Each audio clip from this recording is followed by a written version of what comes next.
গল্প যেখানে সত্যি মনে হয়। নমস্কার বন্ধুরা, স্পিরিচুয়াল টক্সের এই পঞ্চম এপিসোডে আপনাদের স্বাগত জানাচ্ছি। গত এপিসোডে আমরা শুনেছিলাম কয়েকটি সত্য ভৌতিক ঘটনা, যেগুলোর মধ্যে কয়েকটি আমার নিজের সাথেই ঘটেছিল, আর কয়েকটি ঘটনা শেয়ার করেছিলেন সুব্রত বাছার। এবং সেই ঘটনাগুলোর থেকে একটি ভালো রেসপন্স আপনাদের থেকে পেয়েছি, তার জন্য অসংখ্য ধন্যবাদ জানাচ্ছি বন্ধুরা। আর আজকের এপিসোডে আমরা আপনাদের কাছে তুলে নিয়ে এসেছি একটি গ্রাম বাংলার ভূতের গল্প, যার নাম হাতুড়ি। রহস্য সবেতেই লুকিয়ে থাকে। আজকের গল্পে রমার চরিত্রে জিয়া, ম্যানেজারের চরিত্রে আর নিবাসের চরিত্রে প্রীতম, গল্পের কথক ও সুব্রতের চরিত্রে আমি সপ্তর্ষি। শুরু হচ্ছে হাতুড়ি।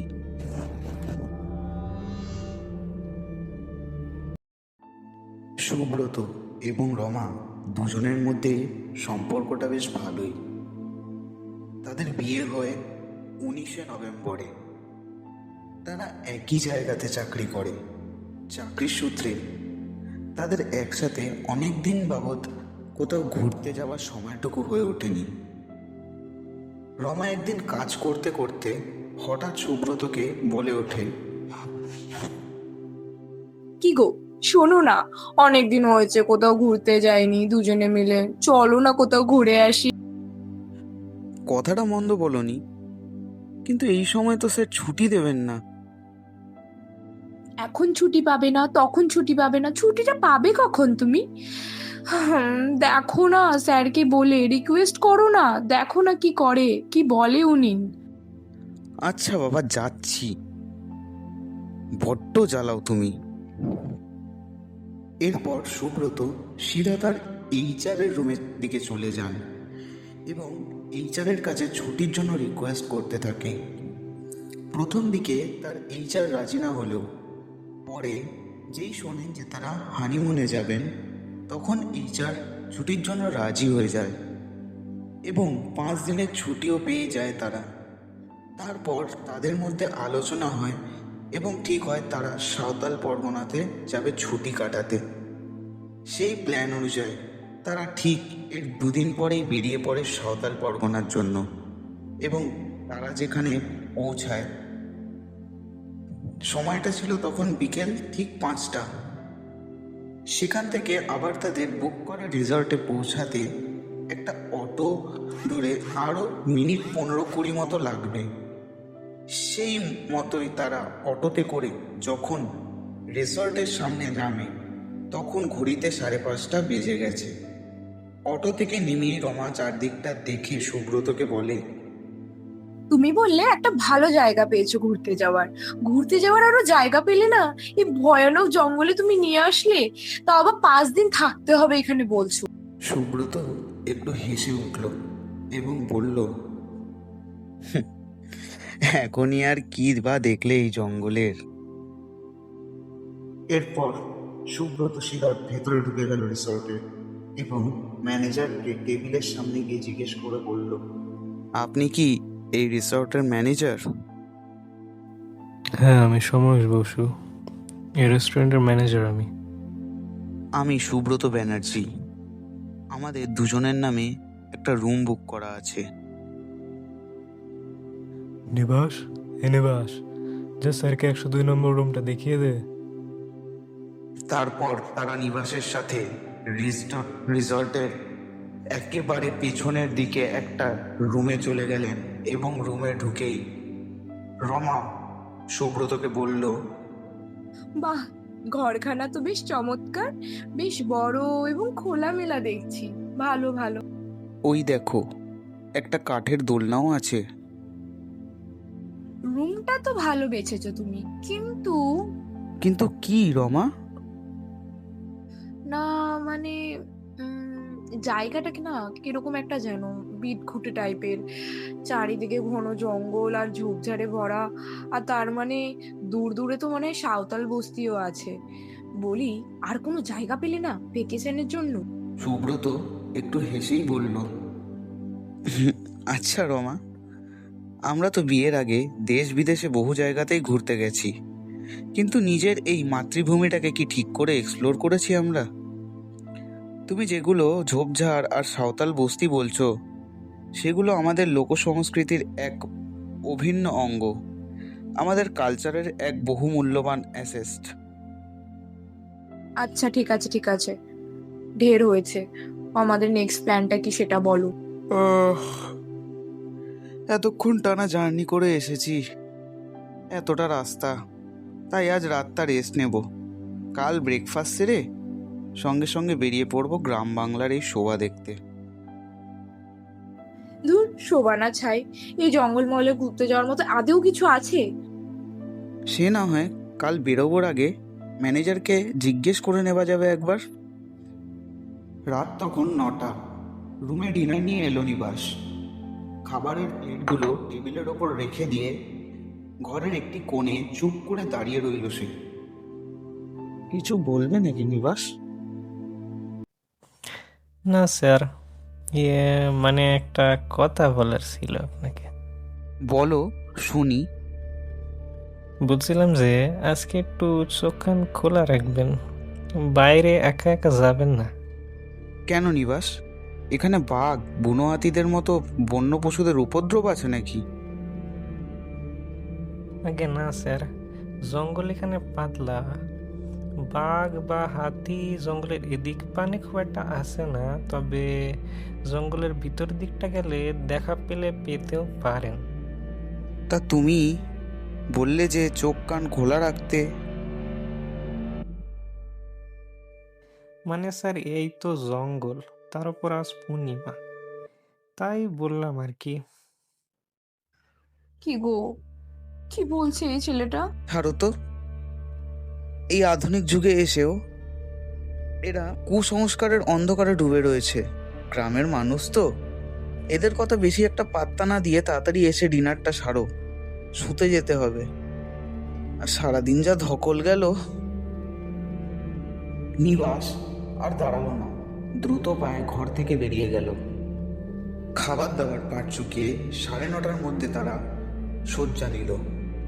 এরই মধ্যে সুব্রতর নাসিকা গর্জন শুরু হলো, কিন্তু রমার চোখে ঘুম আসছে না। খালি মাথার মধ্যে ঘুরে যাচ্ছে নিবাসের সেই সাবধানবাণী। নিবাস কেনই বা তাদের এই কথা বলল? অনেকক্ষণ এপাশ ওপাশ করার পরেও রমা তার দু চোখের পাতা এক করতে পারছে না। তার মনের মধ্যে চলছে কেমন একটা অস্বস্তি। বিছানায় উঠে বসলো রমা। দেখলো রাত 10:15 বাজে। খুব জল তেষ্টা পেয়েছে তখন তার। গ্লাসে জল ঢেলে সবেমাত্র মুখে তুলতে যাবে, হঠাৎ একটা ক্যাচ ক্যাচ শব্দে ওর ধ্যানভঙ্গ হলো। ক্ষীণ অথচ স্পষ্ট ছিল শব্দটা। একটু মনোসংযোগ করতেই রমা বুঝলো আওয়াজটা বারান্দা থেকে আসছে। ঘাড় ঘুরিয়ে সেদিকে তাকালো রমা, কিন্তু বারান্দা একদম জনশূন্য। শুধু কাঠের দোলনাটা অল্প অল্প করে দুলছে, ঠিক যেন এতক্ষণ ওখানে কেউ বসেছিল এবং দোল খাচ্ছিল। সেটাকে দৃষ্টিভ্রম ভেবে রমা আবার পাশ ফিরে শুয়ে পড়ল। রমার চোখটা তখন একটু লেগে এসেছিল। হঠাৎ খুট করে একটা শব্দ হতেই ঘড়মড়িয়ে উঠে বসল রমা। বাতাসে ভুরভুর করছে কোনো অজানা বুনো ফুলের সুমিষ্ট গন্ধ। এদিক ওদিক তাকাতে গিয়ে চোখটা আটকে গেল বারান্দার দিকে, যেখানে 0 পাওয়ারের একটা লাইট ল্যাম্প টিম টিম করে চলছিল। সেই মৃদু আলোয় ও লক্ষ্য করল দোলনা কে যেন একজন বসে আছে। পেছন থেকে দেখে মনে হচ্ছে একটি বাচ্চা মেয়ে, পরনে সাদা ফ্রক।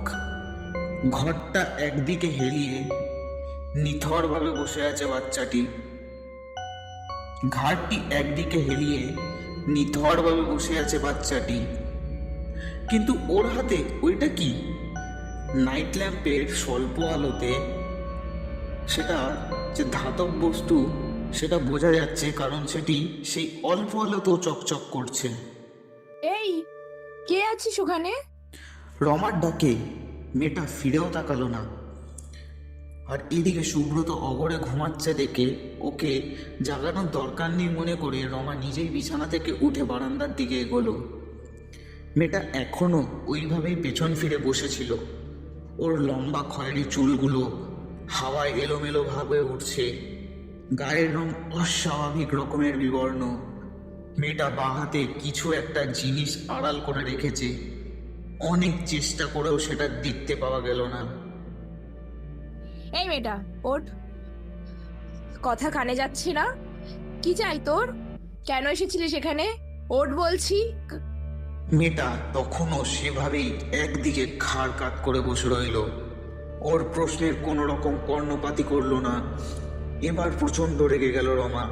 মেয়েটার হাত ধরে একটা প্রবল ঝাঁকুনি দিল সে, কিন্তু পরক্ষণেই বিদ্যুৎ পৃষ্ঠের মতো ছিটকে দূরে সরে গেল রমা। হাতটা আশ্চর্য রকমের ঠান্ডা। কাঁধে ওর স্পর্শ পেয়ে মেয়েটা এবার আস্তে আস্তে উঠে দাঁড়ালো। ওর হাতে ধরা জিনিসটা এতক্ষণে চোখে পড়লো রমার। একটা বড়, তার হাতে একটা ছোট সিলভারের হাতুড়ি।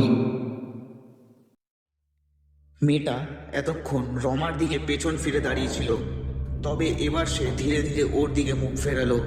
সেই বিভৎস মুখ দেখে রমার সর্বাঙ্গে যেন একটা ঠান্ডা শিহরণ বয়ে গেল। ও দুঃস্বপ্নেও এমন ভয়ঙ্কর মুখের কল্পনা করেনি কোনোদিনও। বিস্ফারিত চোখে দেখলো বাচ্চা মেয়েটার ফ্যাকাশে সাদা মুখটা ডিমের খোলার ন্যায় মসৃণ এবং সমান।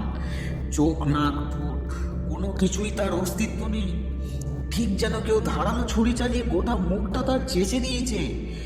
মেয়েটা দৃষ্টিহীনের মতো দু হাত প্রসারিত করে এলো পাথারি হাতড়ে বেড়াচ্ছে। রমার বুঝতে এতটুকু সময় লাগলো না যে এটা কোনো সাধারণ মেয়ে নয়। ভয়ে হতবুদ্ধি হয়ে যাওয়ার পরেও সে এক পা করে পিছু হাঁটতে শুরু করলো। এবার মেয়েটি ওর নাগাল না পাওয়ায় দু হাত উঁচিয়ে পাগলের মতো এদিক সেদিক ছুটে বেড়াতে আরম্ভ করলো। হাতের ধাতব হাতুড়িটা থেকে থেকে ঝলসে উঠতে লাগলো নাইট ল্যাম্পের সেই দুর্বল নীলচে আলোয়। সন্তর্পণে পেছনে ফিরতে গিয়ে হঠাৎ রমার হাতে ধাক্কা খেয়ে একটা পিতলের ফুলদানি সশব্দে আছড়ে পড়ল মাটিতে। ক্ষণিকের স্তব্ধতা, তারপর ধীরে ধীরে সেই বাচ্চা মেয়েটি ঘাড় ঘোরালো সেই আওয়াজটিকে লক্ষ্য করে। দৃঢ় পায়ে একটু একটু করে এগোতে আরম্ভ করলো সেই দিকে। ওই অলৌকিক রূপধারিণী চোখ নাক মুখবিহীন প্রেত মূর্তি নিজের দিকে অগ্রসর হতে দেখে রমার মুখ দিয়ে একটা অস্ফুট চিৎকার বেরিয়ে এলো।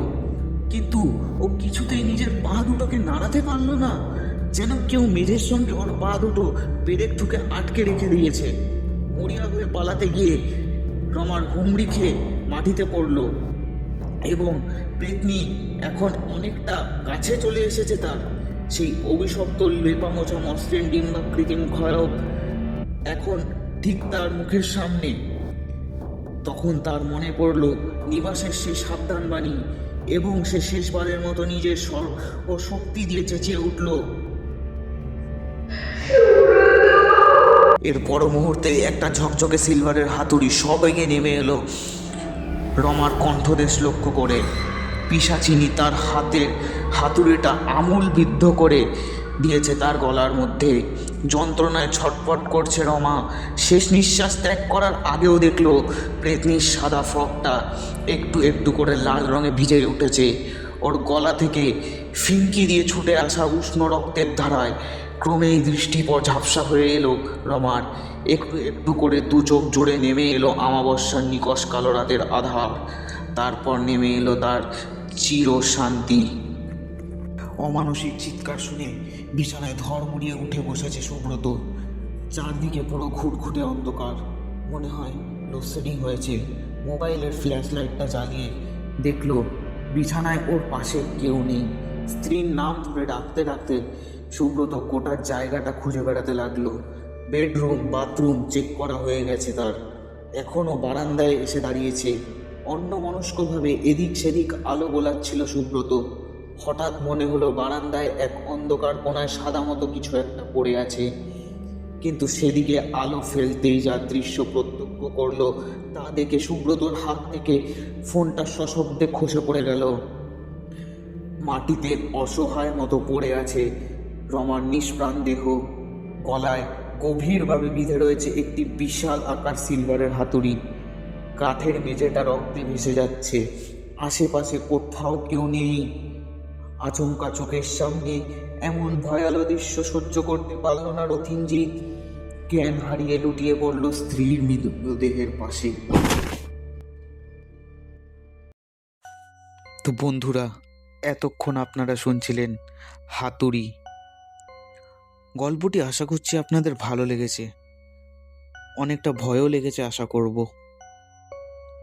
এরকম আরও ভয়ানক গল্প এবং রহস্যময় গল্প শুনতে হলে অবশ্যই সাবস্ক্রাইব করুন স্পিরিচুয়াল টক্স চ্যানেলটিকে, এবং এই ভিডিওটা ভালো লাগলে অবশ্যই লাইক করুন এবং কমেন্টে জানান ভিডিওর কোন অংশটা আপনার সবথেকে বেশি ভালো লেগেছে। আর আপনাদের সাথে যদি এরকম কোনো ভৌতিক ঘটনা ঘটে থাকে, বা আপনারা এরকম কোনো ঘটনা শুনে থাকেন কারোর মুখ থেকে, অবশ্যই স্ক্রিনে ভেসে ওঠা হোয়াটসঅ্যাপ নাম্বারটিতে আমাদের সাথে ভয়েস করে শেয়ার করুন। আমরা অবশ্যই চেষ্টা করব আপনার সেই ঘটনাটিকে স্পিরিচুয়াল টক্সের একটি এপিসোডে শেয়ার করার।